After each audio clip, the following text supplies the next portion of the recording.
What is going on, guys? Guess where I am today? I am in Luton, England. Luton was voted the most undesirable town to live in the whole of England, and I think the UK for that matter.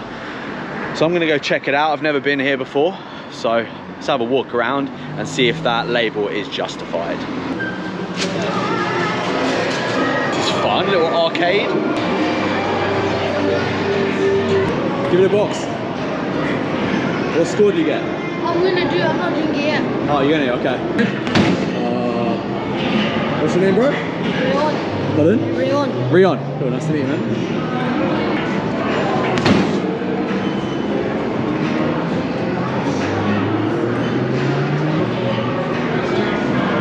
Let's go.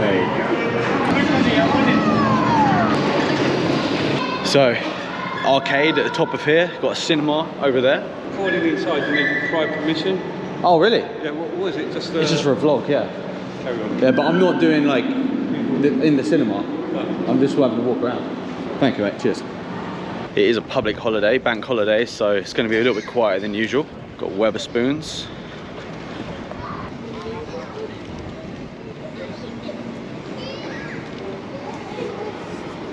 Not gonna lie, this town feels sketchy. I'm a little bit on edge walking through here. So this must be Luton Town Square, and this is Luton Point Shopping Centre. We're gonna go check this place out. Need to find a coffee somewhere.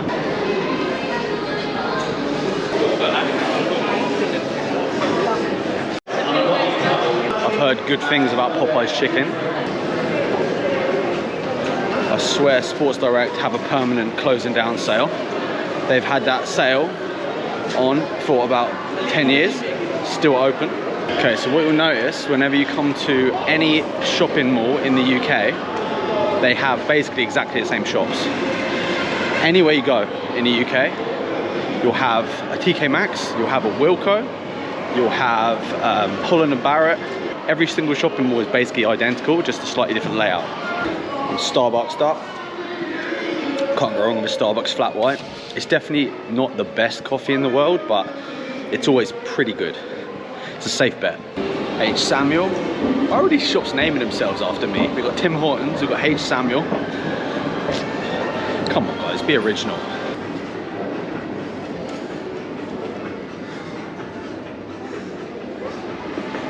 Wow, there's literally barely anything left in that shop. That must be closing down. But seriously though, Sports Direct and a lot of other shops like this on the British high streets, they've had closing down sales up for years and years and years. And it's basically a marketing tactic to make people want to come in and buy something before it closes and get themselves a bargain. Right, let's get back out on the high street. Shopping centres are a little bit samey.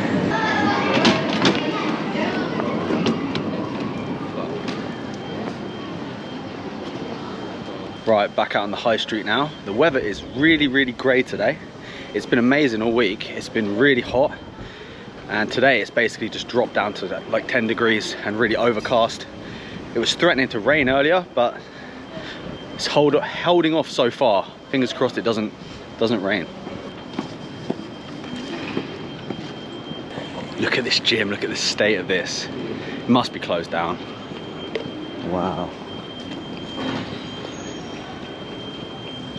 Ladies only gym. I've never seen that before.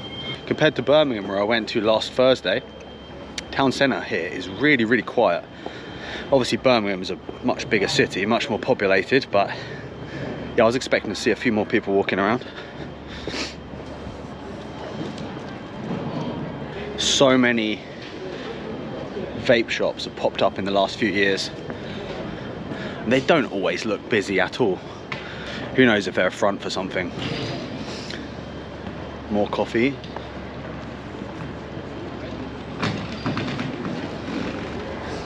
A lot of the Barclays Bank branches now have closed down, and you have to actually go to the post office to pay in cash, because it's all moving to online banking now.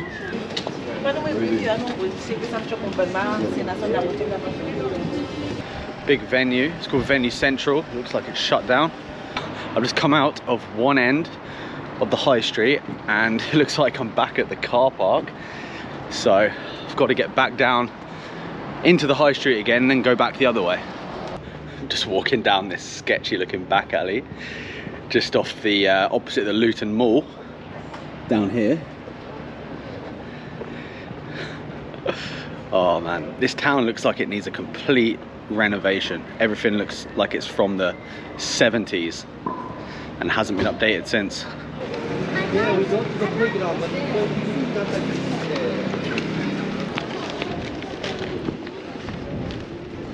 So this looks like the pound shop. Now only £2.49. Everything used to be a pound before inflation. In memory of the men of Luton who fell in the Great War. They gave the most that man can give, life itself, for God, for king and country, for loved ones, home and empire, for the sacred cause of justice and the freedom of the world. Yeah man, people died for freedom.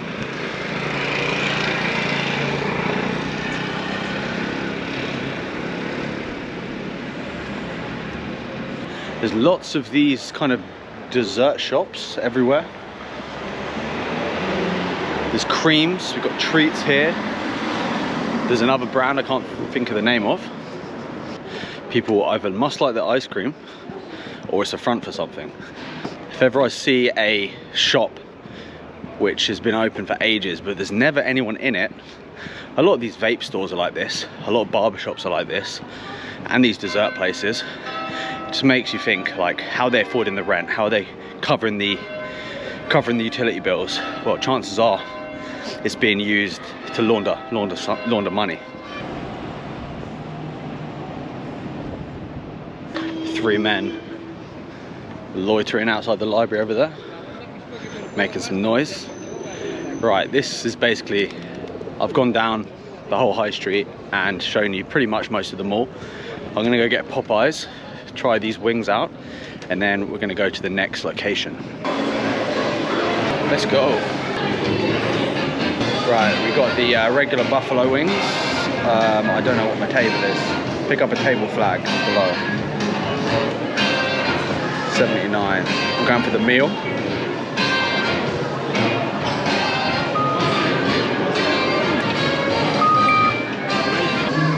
Coke Zero. Fries and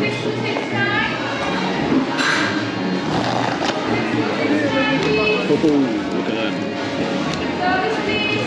Okay, so that was epic. I love wings in general. I wouldn't say it is as good as Wingstop, but I would like to try the barbecue wings. I tried the buffalo, they're a little bit spicy. So much sauce was on them, so they were slightly crispy. Absolutely, oh, let's go this way.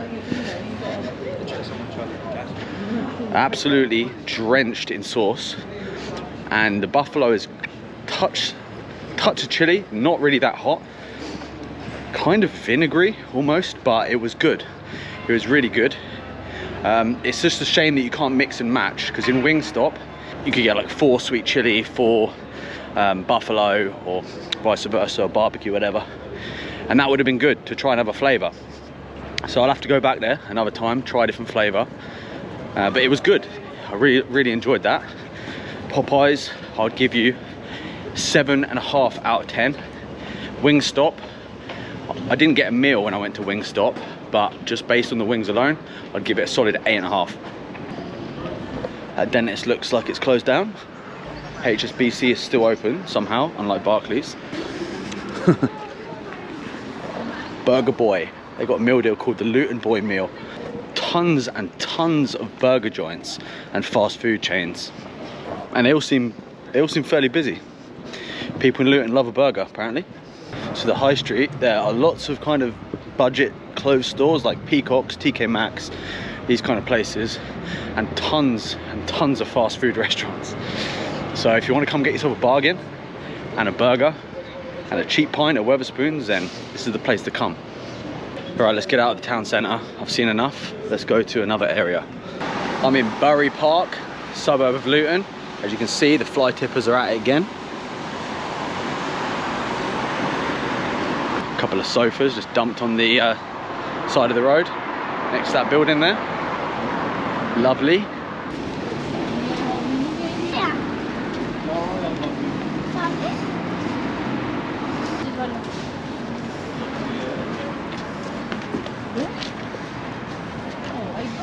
Some nice cars outside that barber shop. They must be making a lot of money from the barber game.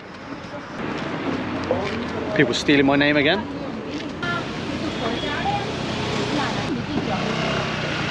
Okay, up here looks like there's a market or something.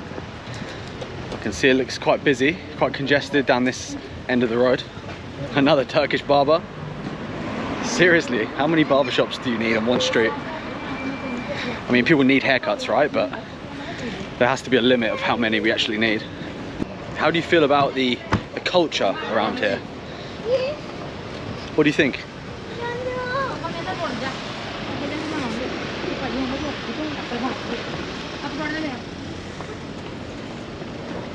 The mosque up there.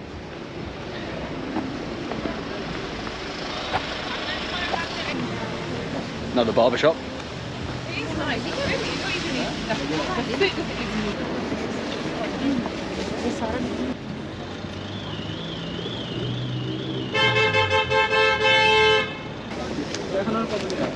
Coming करेगा क्या? Slowly.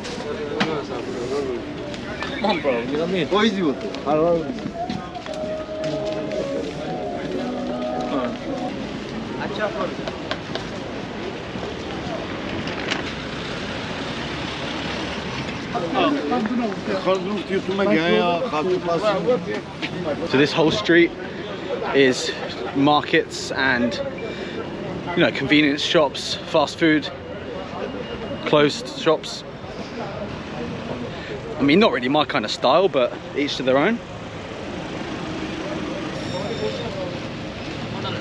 Okay, that's just kind of the end of the road, so let's turn around. It's Bury Park. Very similar demographic to Aston in Birmingham, to be honest. Less rubbish though. The Luton Council, Bedfordshire Council, definitely doing a better job of keeping the trash off the streets.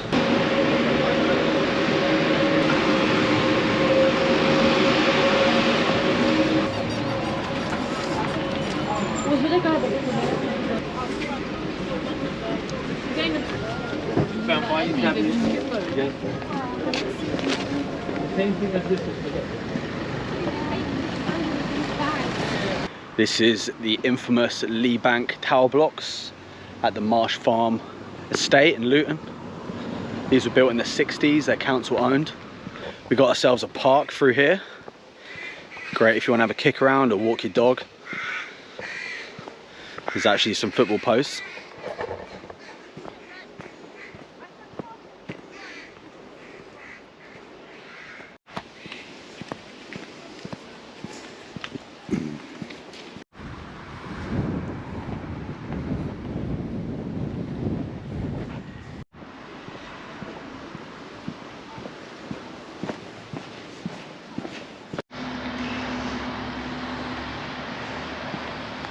Look at that, graffiti is amazing. 2-pack, biggie. Little ponies. Oh, he's scared of me. He's tied up, he can't go anywhere. There's 3 of them. 4, one over there as well. Right, what I'm stood on here may just look like a field, but it is actually called Wowlud's Bank. Hopefully I'm pronouncing that right. And this is meant to be a Neolithic earthwork which dates back 3000 BC. That's 5,000 years ago, which is insane to think. And it's meant to form a D shape. I think if you look at it from an aerial view, you can see the shape of the D. Not that D, you dirty bastard. So I'm basically standing on an ancient mound of dirt right now. You reckon if I kiss it, it will give me powers? Yeah, look, there you go. That's the shape of it. It's pretty eroded, but the ditch, which was 5 meters wide, 2 meters deep, has silted up. 2 archaeological excavations have produced flint tools and pottery fragments that are over 4,000 years old. Wowler's Bank is thus likely to be of a similar age to Stonehenge and was probably used as a religious site and meeting place. It is the only site of its kind in the Chilterns. Wow, so they've actually found pottery and flint tools in this mound which date back 4,000 years ago. So the mound is, so this area is actually 6,000 years old in that case. Ancient. As old as Stonehenge. It's a little mountain bike trail.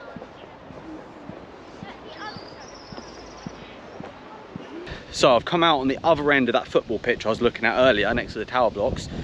This pitch and park is called Leagrave Park. We've got a footy pitch here, and then over that side we've got kids play area and rugby field as well. I must say it is so much cleaner than Birmingham. There's still a few bottles and bits of rubbish everywhere, but Birmingham was next level. Luton Council seems to be taking care of the trash a bit more. And just like that, the sun's come out. Oh, there's an ice cream van over there. I'm gonna have to get a whippy. So here we are in Stockwood Gardens, and there's the Discovery Centre over there, and an athletics area over there. And so this is just like a beautiful park, lots of greenery. I think the Discovery Centre teaches you about local history, so it's like a museum type thing. Hey, you gotta be done. We're at Wardown House Museum, surrounded by some beautiful lands as well. There's a little pond lake thing down here. Go have a look at that. Beautiful day to be outside. Lots of kids running around the park with their families on this bank holiday Monday. So as you can see, Luton isn't just grubby looking high streets and council estates. There's actually a lot of parks and natural beauty around the city centre or town centre. I don't know if it's big enough to actually call a city, but there's plenty of nature around it, which is always nice. Got some tennis courts for the public behind me, and a little lake over here if you want to feed the ducks.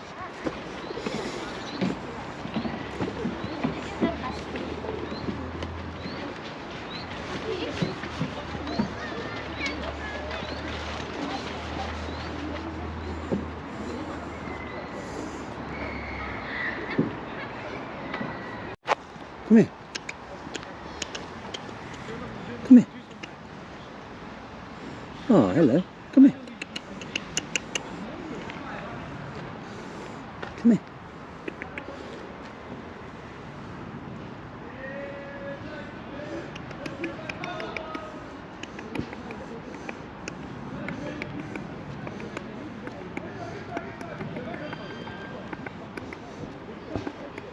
Come here. Oh, you're very tame, aren't you? Come here. Right guys, I'm gonna wrap up the vlog here. I am on Luton Hoo Estate. It's H-O-O Estate. All this land is part of the Luton Hoo Estate. You can do Land Rover tours up here. You can do there's more golf. You can go play golf. There's a cafe up there. There's a plant kind of conservatory place where you can see loads of exotic plants. What a contrast to the council estates I've walked around and Luton city centre, which is pretty run down if I'm being honest. So yeah, I just wanted to finish up here, give you a bit of a different perspective of what's on the outside of Luton, outside of the town centre, outside of the city centre. There are beautiful parts of any town, so I think you just have to get out of the main city centres and go and explore them. The English countryside's absolutely stunning, and yeah, this is what I love about the UK. All of this, absolutely beautiful. So hope you enjoyed the vlog today. It's been insightful walking around Luton. I've enjoyed it, and thanks for watching if you watched it this far. I appreciate you, and I'll see you on the next one. Peace.